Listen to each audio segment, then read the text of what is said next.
The government have declared a state of emergency following the outbreak of the pneumonic and bubonic plagues.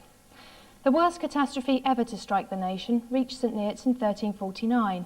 A twin plague which is decimating the population has swept across the countryside, leaving nearly half the nation dead. If you are fortunate enough to miss the bubonic plague, which is transmitted by the fleas from rats, then the pneumonic plague, an airborne disease, is likely to affect you.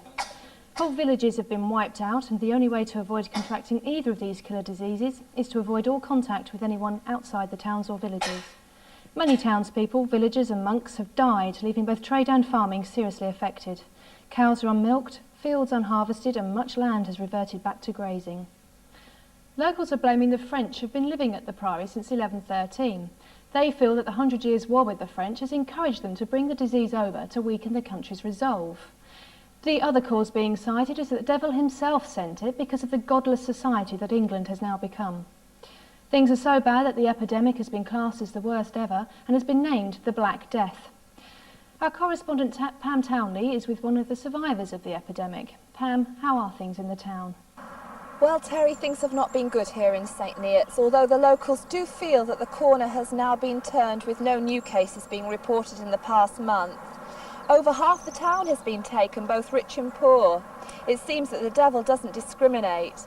I have with me Walter de Paxton, who lost all of his family. Walter, how do you feel following the loss of all these people? I feel lucky, honoured and privileged. When everybody else was dying around me, I thought I would be next. But the Lord our God saved me. He must have a very special purpose for me. And how will this affect your life in the future? Well, for one thing, the Lord of the Manor will have to pay us more money. And if he don't, well, we will go to somebody who will.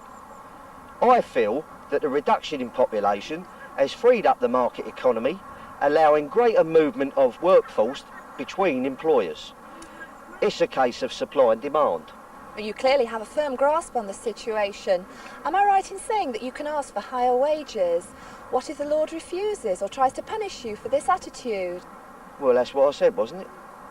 I mean, if God has chosen me, then what can the Lord of the Manor do? Us peasants, we're a force to be reckoned with now. Thank you, Pam and Walter. It seems that an interesting turn of events could be about to take place. Is the country about to see a peasants' revolt? Young King Richard had better watch out. This is Terry Aldis for Channel 7 News saying good night. Good night.